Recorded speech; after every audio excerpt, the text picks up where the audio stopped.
social media is one of the main components how we connect. Back in the day, it was getting a business card and, following up with someone. It was a lot more cold calling. It was a lot more of that, not direct face to face. Now with social media, it makes it so much easier to be able to put a name to the face, be more memorable out there, posting content that people can be attracted to, and really make those connections stronger so that you can build better relationships with each other.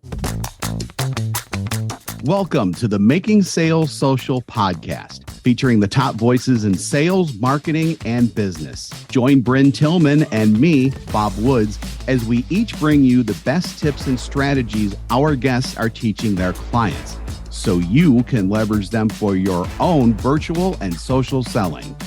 Enjoy the show.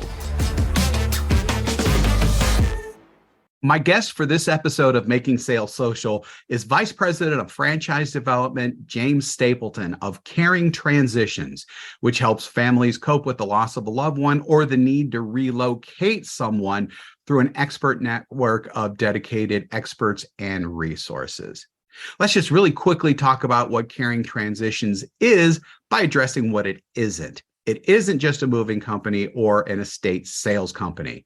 It's a transition company that fills in a gap in the otherwise crowded senior services industry that no one else is really addressing. That's one of the reasons why that I really like this company. So James, welcome to Making Sales Social. Thanks, Bob. I really appreciate your time today. Oh, sure. Not a problem. Not a problem at all. So our first traditional question always is, what does Making Sales Social mean to you? Nowadays in this environment, social media is one of the main components how we connect. Back in the day, it was getting a business card and, following up with someone. It was a lot more cold calling. It was a lot more of that, not direct face to face. Now with social media, it makes it so much easier to be able to put a name to the face, be more memorable out there, posting content that people can be attracted to, and really make those connections stronger so that you can build better relationships with each other. Yeah, definitely. Absolutely. And that's one of the things that we just teach here at Social Sales Link in general, whether you're using it specifically for social selling or, in that more kind of broadly overall social kind of thing going on. It ultimately is about making connections and building strong connections so that you can have those conversations and so that when you make connections, you feel connected. And I think especially in today's world, feeling connected is definitely more important than ever, especially coming out of the pandemic, and everybody is just like, people really felt disconnected, and I think that there's almost that kind of need for even more connection than there used to be. I'm not sure if you'd agree with that. Yeah, no, absolutely. I was just over at the IFA, the International Franchise Association's national conference, and people were asking for business cards. I have them, connect with me on LinkedIn. I've got a whole drawer of business cards. I could not place a name to the face of anyone that's in there, but I can go back on LinkedIn and go back to see, when I started, who was the first person to the last person, and then follow up with those people because you have that connection. Yeah, absolutely. And then and we've actually covered this in other podcasts and other things that we publish, but you can actually use the LinkedIn mobile app to make a direct connection with someone while you are like literally in front of them talking too. So, you've got that as almost a database when you're in those networking situations, and you can when you customize the invite, you can actually put in, hey, met you, blah, blah, blah, so that you can actually have a record of where you met these people, because I don't know if your memory is as good as mine, but my memory is not as good as it used to be anymore. Right. So actually, before we started talking, before we started recording, I should say, we were talking a little bit about a really fascinating subject that you were just touching on a little bit. And I just said, wait, let's get this for the show. So we're going to shift gears a little bit and talk a little bit more about, after taking prospects through a pipeline, and this is for any company at this point. So this isn't just for like a franchise or franchisee type of situation, B2B, B2C, whatever, it doesn't matter. After taking people through the pipeline, it's inevitable that some people are going to fall out. It just happens. I don't care how good of a salesperson you are. Sometimes they're just going to fall out. The thing is, some people may be falling out who may not, should or should not be falling out, I guess is probably the best way to put it. Many sales pros probably wondering why people are falling out. So you, James, you have 4 reasons why you think people ultimately don't buy from you. So let's go ahead and break them down one by one. And let's start, obviously, I think, with number 1. All right, perfect. Well, I've been in sales for 26 years, and I've known through all my career in sales that the people you're going to come across you're going to have the definite yeses, the people that are like, oh my God, this is a miracle. How did you find me? I need this today, right? And they just write a check for you. You're going to have the people that are definite no's, and it's definite no either from their side or your side. It's just not a fit for what you have. As you said, you're not going to be able to sell everybody, but you're going to have maybes in between there. The good salespeople, the people that make it in this industry, are the people that close the maybes. Those ones that are close can go either way. So what I've found through my experience is there's 4 different reasons somebody's not buying from you. It's that there's no need, no trust, no money, or no hurry. If one of these 4 things are missing, I don't care how perfect your product is. I don't care what they're able to establish from it or able to, whatever, if it is perfect for them, you'll never sell it if one of these 4 things are missing. So let's break them down. So let's start with the first one. So no need. So obviously, if somebody doesn't need your product, then that's a big red flag right there, right? But depending on where you're coming from, I mean, it's different if, you're cold calling someone to, right, them walking in through your door. One of my favorite quotes from Henry Ford was, if I asked people what they need, they would have said faster horses. So sometimes, it's not evident that they need your service, walking in. Sometimes it's, you have to build that need up for them. So you have to figure out, is there an actual need for my product from this person? But when it comes to sales itself, you have to be able to tell them what your solution is to their problem to figure out if there is a need, right? I think a lot of people will establish, like, they'll tell people about their business and try to force it in, right? Right.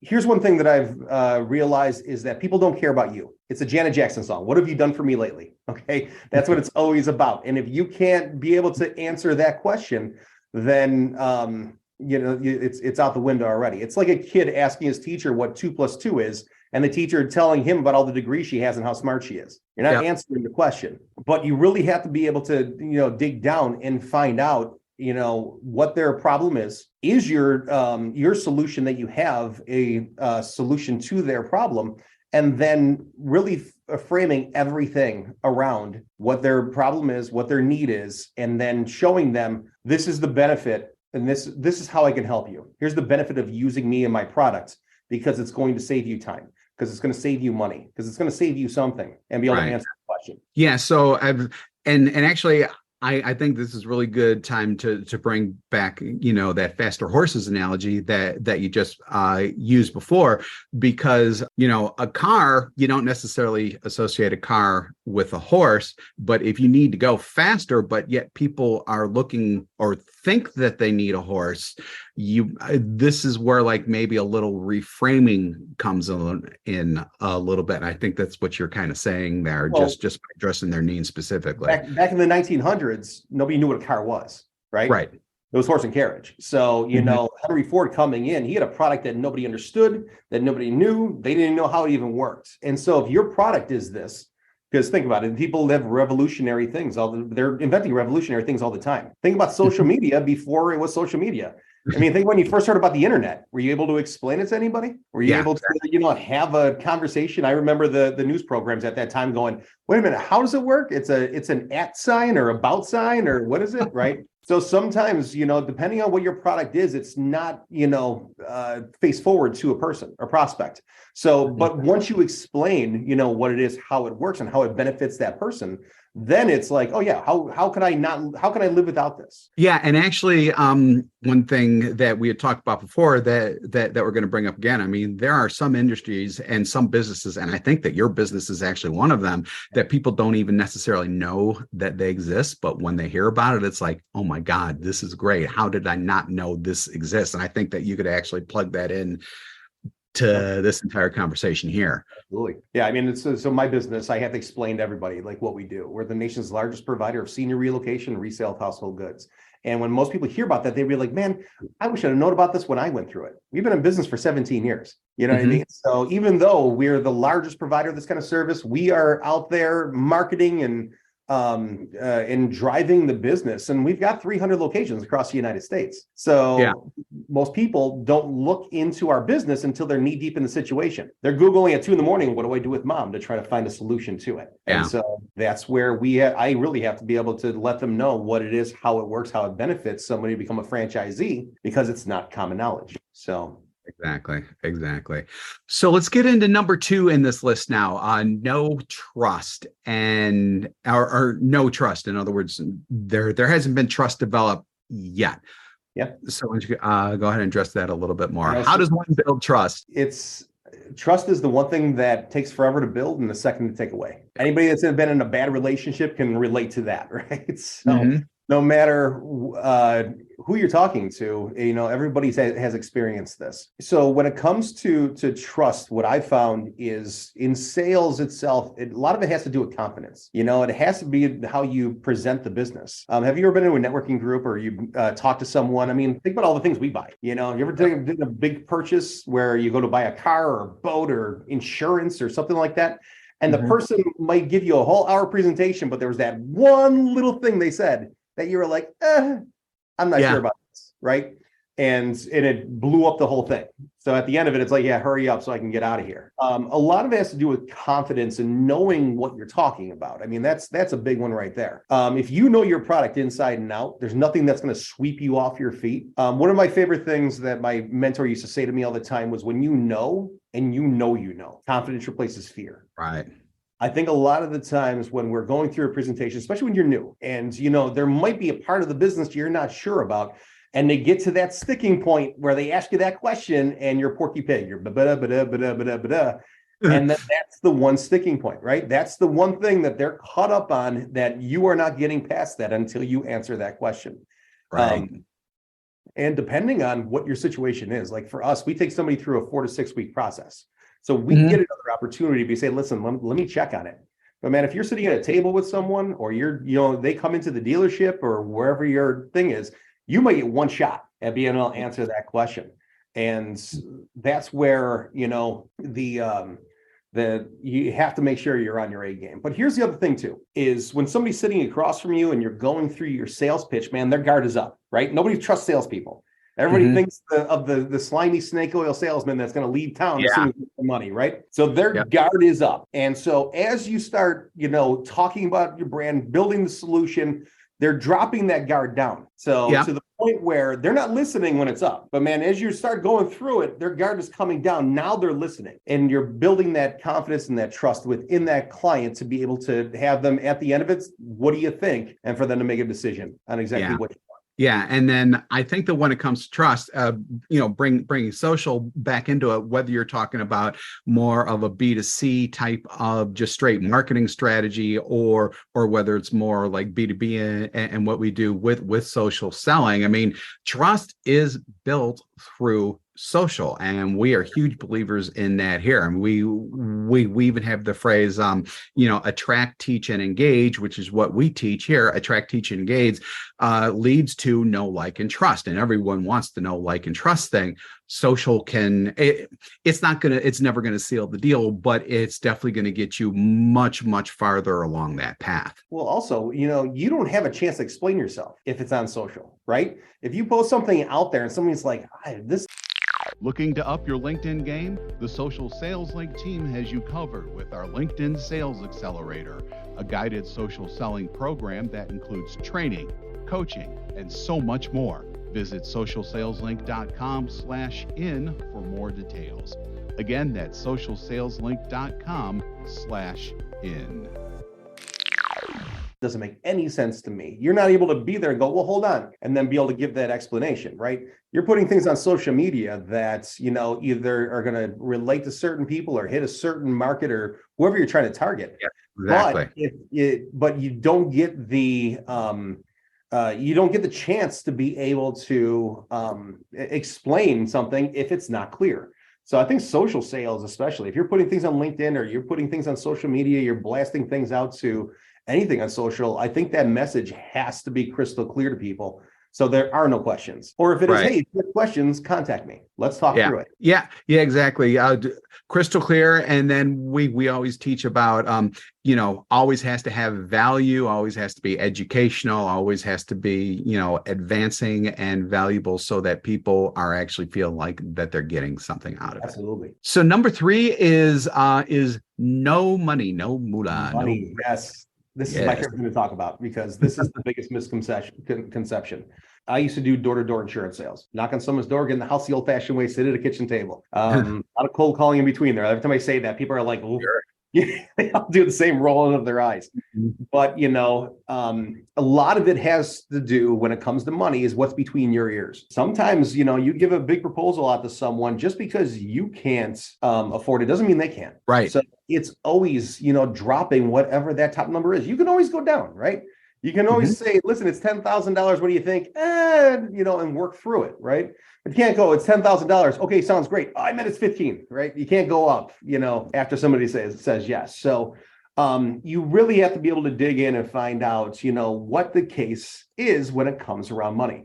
And here's, depending on what your product is, most people buy what they want, have to be sold what they need. They buy what they want, have to be sold what they need. This was a big thing for insurance. And nobody thinks they need insurance until they need insurance. And unfortunately, It's the one product you can't get when you need it, right? So you really have to be able to put somebody in a situation where what's going to happen if you don't move forward on this? If somebody feels comfortable in the situation that they're in after hearing your product, they're not going to buy it. There's no need to buy it, right? There's no reason to move forward on it because nothing's going to change in their world. So you have to kind of make them feel uncomfortable with what goes on. So you want to talk about building the need. Like when we were at the insurance company, we would ask people questions like, Bob, if you got sick or hurt and couldn't work, would you still receive a paycheck? So, the answer usually is no, right? And will that be a problem for you? Probably, yes. Of course, right? So, and also it'd be, I can't pay my bills, right? So it's getting people in a situation and making them think through that situation that they're in. But there's also other questions, they got to think about, like, your product is a solution to their problem, right? So, is there a time aspect? If them, doing whatever your product or service or, being without it, is it costing them time to do it their own? Listen, I know I changed my own oil, but I'd much rather go to a Jiffy Lube where I'm in the waiting room for 30 minutes. And then when I get to the register and they say it's $80, I'm not like, that's not how much oil costs, right? I know that it's saving me from going under my truck, making a mess of my garage. And then what do I do with it, right? Yeah, so, exactly. Is there a psychological impact? If sometimes your product is mentally preparing them for something. And if they're going to do it on their own and once again, sometimes it comes down to time. They're doing it on their own. What are they giving up? Because they have to do X, Y, or Z. How are you saving them time and money by doing that? Is there family impact? Is there something that, my family is everything to me. So when it comes to me, it's, if there's something that's going to impact my family, like, once again, we go back to the insurance thing, something like that happens, it's going to be a big impact for my family. We're going to change everything that we have right now, right? Even when it comes down to physical impacts, what if whatever you're selling, allows them to be able to do whatever they want to do. But if they did it on their own, what if they got hurt? Yeah. I'm fortunately able to, my living is all around talking to people. So, Sure. God forbid I hurt myself, I can probably still talk to people and just be, uncomfortable in the situation. But if I was a police officer, if I was a firefighter, if I was, anybody, if I was a construction worker, and hurt myself, that's going to take me out of work. Once again, I'm losing something by not using a product or service that probably could benefit me. So, and when it comes to money too, the first 3 objections somebody gives you are false objection. That's not really the reason they're not buying from you today. So think about that. The first 3 objections they give you are false objections, and usually all revolves around money. This is where you start getting I got to think about it, I can't afford it, you start getting these excuses. So that's why closing someone, is important. And it's not hard closing someone. The word close is so, it's like a toxic term, right? People are like, nobody, nobody wants to be closed on something, right? People want to feel like they're buying something, they're not sold on something, right? So, but it's important to dig down into what the real reason is that they're not moving forward, because it might be something that you can give them a little bit more information on, and that'll Mhm. close the deal right now. Once again, these are the maybes. These are the ones that are on the fence 50-50. So Right. those couple different things, what all revolve around money. And if, man, you can't tackle that and you get an answer to it, you'll never sell it. And then number four, and we've already talked about this a little bit. It kind of goes in with money a little bit. Is that there's no hurry Mhm. on our part. Yeah, I mean, when it comes to hurry itself, it's allowing them a certain amount of time to make a decision. That's hurry. And listen, even coupons expire, right?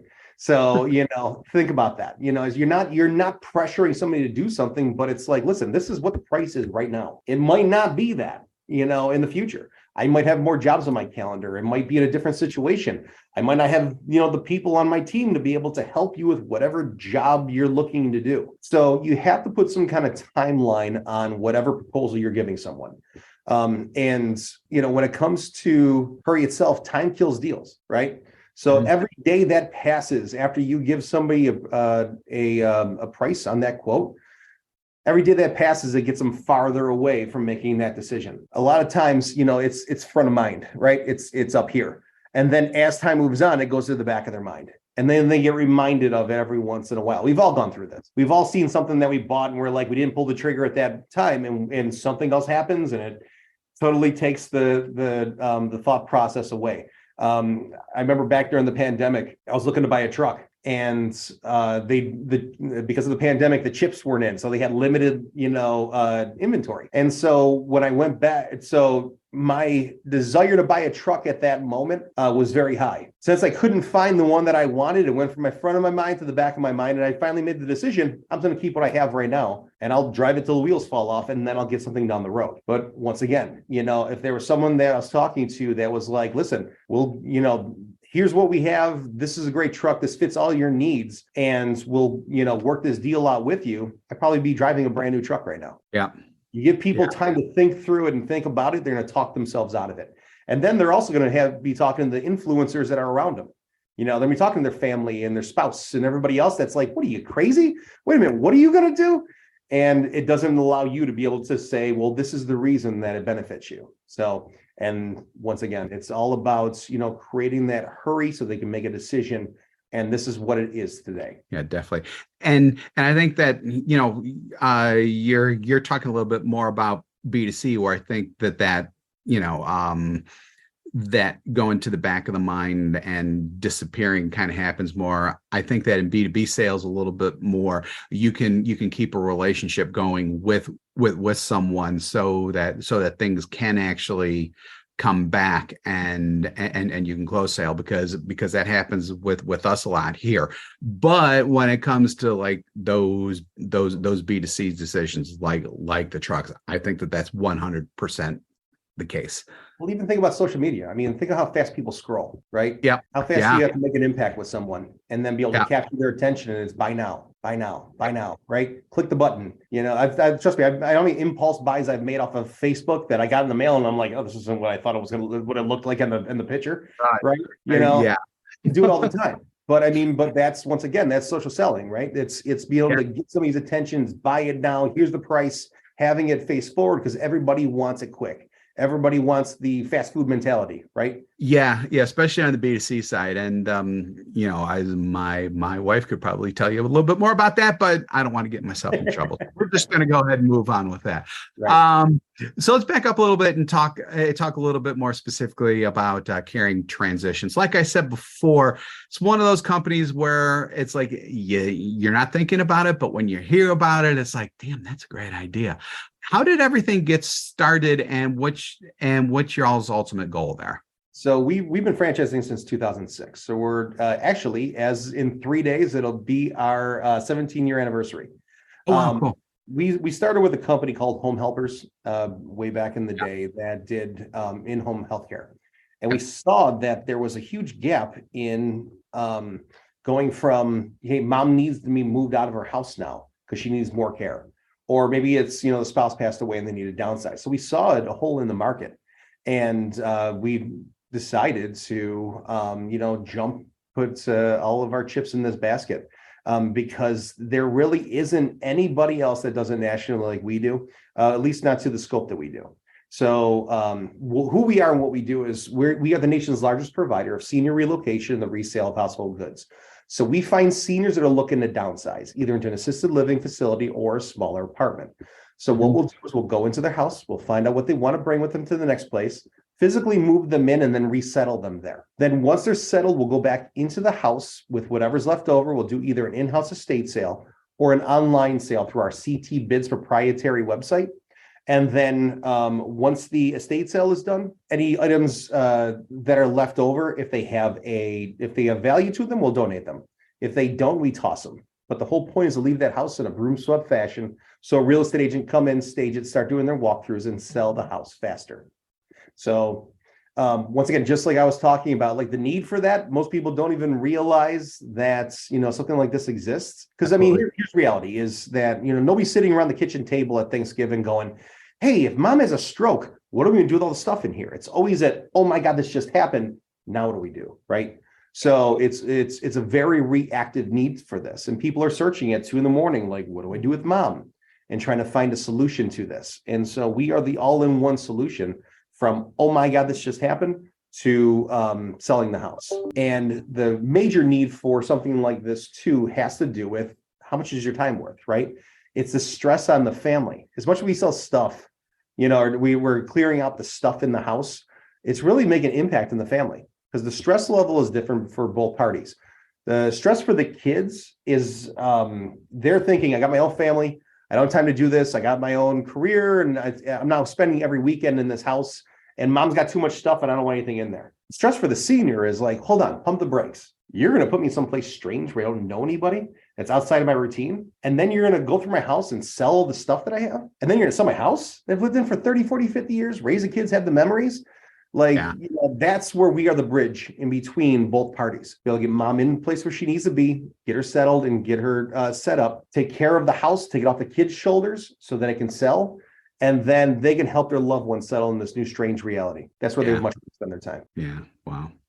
So in terms of the business, you have the local franchisees and then you have directors as well, right? Kind of like area directors or whatever you want to call them. Yep. They're franchise directors. Yep. Franchise director. Okay, cool. So if someone is interested in finding out more about either becoming a director and overseeing these franchisees or becoming a franchisee themselves, what can they do? Sure, they can contact me directly. So they can reach out to me at either J Stapleton, it's the letter J, Stapleton at caringtransitions.com. Or they can even go to our website, and fill out a one of our forms on the website saying that they're looking to become a franchisee or they're looking to become a director. We are hiring at the moment, so if anybody's out there that is looking for a great sales opportunity with room to grow, we are a great place to start. And I would be a very, very horrible LinkedIn strategist if I also didn't mention that James is also on LinkedIn. Absolutely. I think I got like 2,900 contacts on LinkedIn. So yeah, I'm pretty established on LinkedIn and believe in the platform. Good for you. Good for you. So Caring Transitions, Vice President of Franchise Development. That is a mouthful. James Stapleton. Thank you very much for joining us on Making Sales Social. Thanks, Bob. I really appreciate the time. Sure. So remember, when you're out and about this week, be sure to make your sales social. Thanks for listening, and join us again for more special guest instructors bringing you marketing, sales training, and social selling strategies that will set you apart. Don't forget to subscribe to get the latest episodes from the Making Sales Social podcast. Leave a review down below. Tell us what you think, what you learned, and what you want to hear from us next. You can also listen to us on Apple Podcasts, Spotify, Stitcher, and Google Play. Visit our website, socialsaleslink.com, for more information.